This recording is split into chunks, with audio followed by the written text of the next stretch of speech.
Good morning, friends. I welcome you again in the lecture of credit risk management. On the today's lecture, we are going to revise our first chapter because in the last lecture we completed our whole chapter. So, in this lecture, we are going to revise what is actually the credit risk management is all about. As we studied earlier, the credit risk management is nothing but the risk which is arise in the banking sector. After 1991, you can see that the banking sector facing too much competition, global competition is arises, as well as the private competition is arises, and so that the number of risk banking sector are faces. Which of the main is the credit risk, market rate risk, interest rate risk, as well as the reputational risk is also there. So we are starting with the credit risk. I'm again going to revise. It is the a fast revision I will take in this lecture. What is the credit risk? Credit risk means the risk which is arise due to the faulty distribution of loan. As you know, when the loan is provided without taking the proper documentation, or the bank fail to recover the loan, is nothing but the default risk which arise in the banking sector. This is the credit risk is divided into two categories. One is the default risk and second one is the portfolio risk. Default risk in the sense, first of all, you have to understand, guys, bank not only engaged to provide the loan to the individual or the group of the person or the corporate bodies, but bank also invest their money into the various sector is nothing but the portfolio. When the bank provide the loan to the individual or the corporate body and they fail to repay it, or the bank failed to recover it, then it is called as the default risk. Okay, default म्हणजे पुढच्यानं जर कर्ज दिलं नाही तो defaulter झाला तर ती default रिस्कच्या under येणार आहे.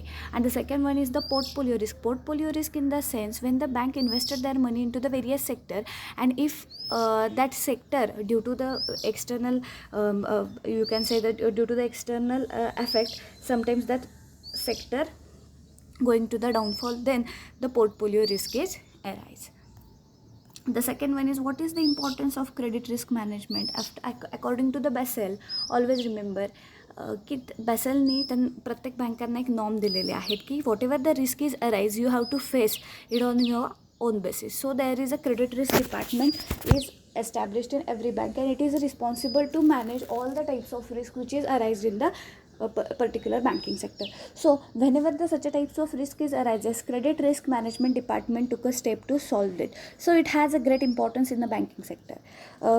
We are going to study what is the first importance. The first importance is the adopting of the proactive loan policy. With the help of analyzing such a types of risk, these departments are adopting the proactive loan policy. Means if in the future the borrower failed to repay the loan, if he is converted in the default, then what should be the steps you have to taken. This is म्हणजे हे जे सगळं planning आहे त्यांना loan वाटायच्या आधीच करावं लागतं. So they adopt the proactive loan policy.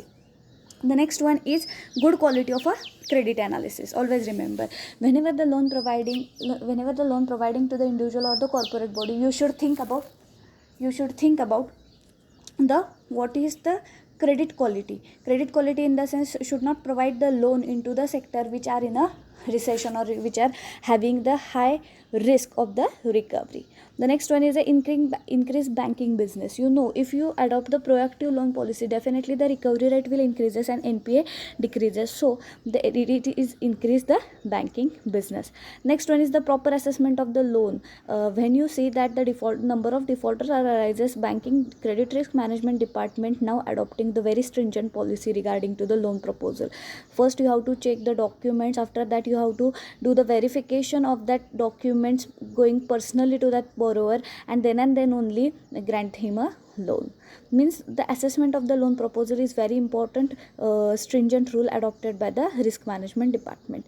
And the last one is the strong monitoring and internal control. Whenever your loan provided, you have to supervise it, you have to monitoring it, because कसं होतं, एखादा बॉरोवरला कर्ज मिळाल्यानंतर पहिला एक वर्षभर त्याचे EMIs व्यवस्थित येत असतात, त्याच्यानंतर माईट बी तिथं डिस्टर्बन्स येऊ शकतो. मग you should monitorise it, and due to that monitoring even borrower have the fear that की बँक ऑब्झर्व करते, बँक मॉनिटर करते. So they are paying the EMI on the time, on the proper time. So credit risk department monitor this credit requirement. Okay, now we are going to study the next next concept of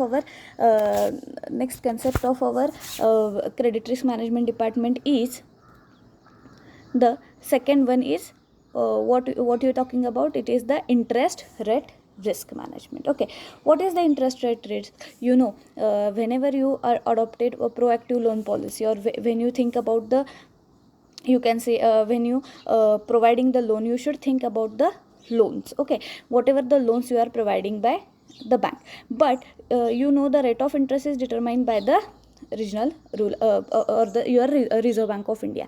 And whenever the Reserve Bank of India decide the loans, rate of interest decided by the RBI, and it will affect on your banking sector.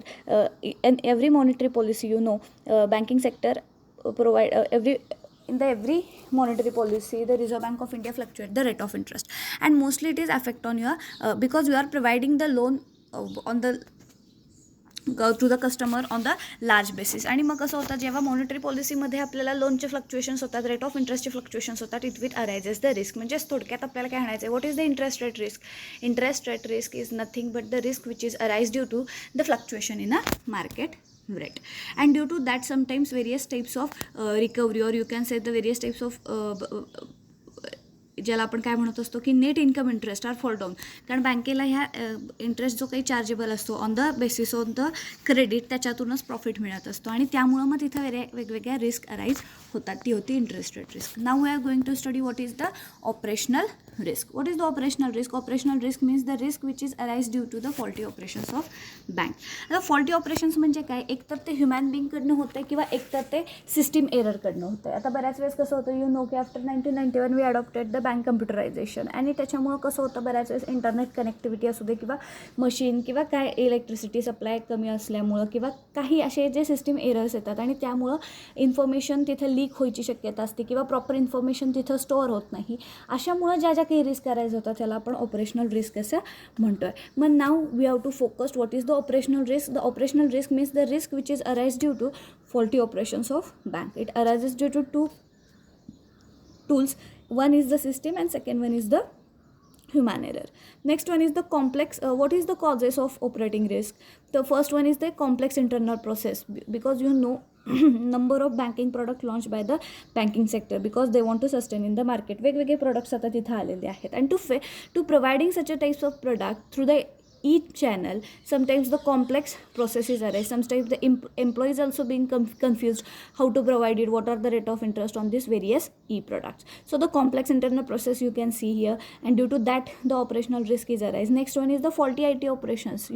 If it is the financial banking is the financial matter, so if you want to adopt the e-banking, then you should having the good connectivity of the internet, as well as it should be the transparent, but most of the time the faulty IT operations you can see in the banking sector, and due to that the risk is arise.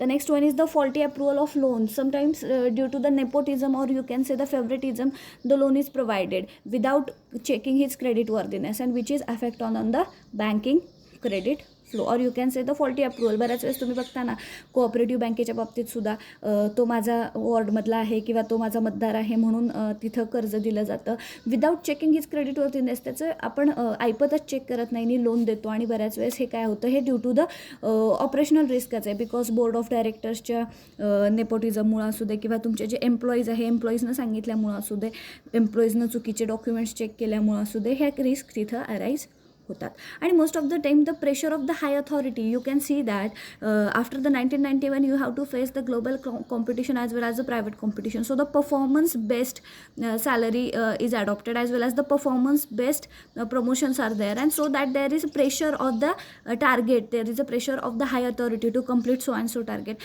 and due to that pressure sometimes bank provide the faulty loans, as well as bank adopted the faulty methods to enhance their profit, and this is arise the operational risk. Now what is the operational risk management? For that also the credit risk management is responsible to manage all such types of risk. One is the transparent banking operation. If you become the successful to manage the operational risk, definitely you can adopt the transparent banking operations. Due to that you can increase the banking business as well. And if you being successful in the increase in the banking business, you definitely increase the credit creation, because banking development is depend upon the capacity of their credit creation, so it will help us to increase it. And due to the management of the operational risk you can reduce the NPA, non performing asset. जे काही तुमचे आहेत ते सुद्धा तुम्ही चांगल्या पद्धतीनं तिथं कवर करू शकता आणि ते कमी करण्यासाठी यशस्वी होऊ शकते. आणि last one is to reduce the future risk. If you having the good method of the risk management in your particular bank, you can definitely reduces the future risk. These are the three main types of the risk which is we study in this chapter. Apart from that, there is market risk is also. Market risk is just the fluctuations into the value of the assets and the assets, you can say whatever the assets do you have, and due to that fluctuations various types of risk is arises, is nothing but the market risk. It's all about the first chapter where we study about the credit risk, interest rate risk, operational risk and market risk. In the next chapter we are going to study what are the norms suggested by the Basel 1, Basel 2 and Basel 3. Okay, we will stop here. We will continue on the next lecture.